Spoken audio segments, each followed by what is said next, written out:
श्लोक 27. सर्वाणि इंद्रियकर्माणि प्राणकर्माणि चापरे आत्मसंयमयोगाग्नौ जुह्वति ज्ञानदीपिते. अर्थ, दुसरे काही लोक ज्ञानाने प्रज्वलित अशा आत्मसंयमरूपी योगाग्नीत सर्व इंद्रियांचे आणि प्राणकर्माचे हवन करतात.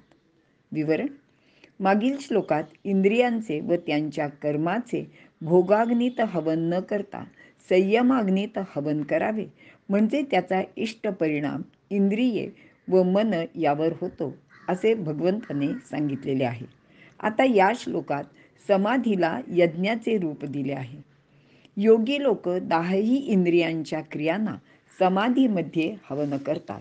या 10 इंद्रियांमध्ये 5 ज्ञानेंद्रिय व 5 कर्मेंद्रिय येतात. समाधीत मनबुद्धीसहित सर्व इंद्रियांच्या क्रिया थांबतात. मन व इंद्रिय निश्चल शांत असतात. समाधीत प्राणांच्या क्रियेचेही हवन होते, म्हणजेच प्राणाची क्रिया थांबते.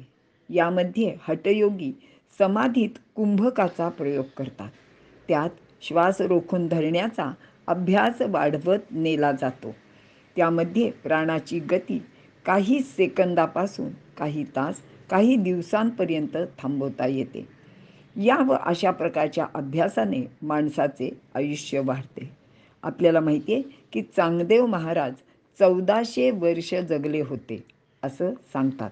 पूर्वीच्या काळी अनेक ऋषीमुनी शेकडो वर्ष जगत असत.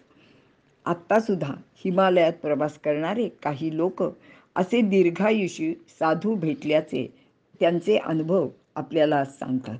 इथे आपण थांबूया.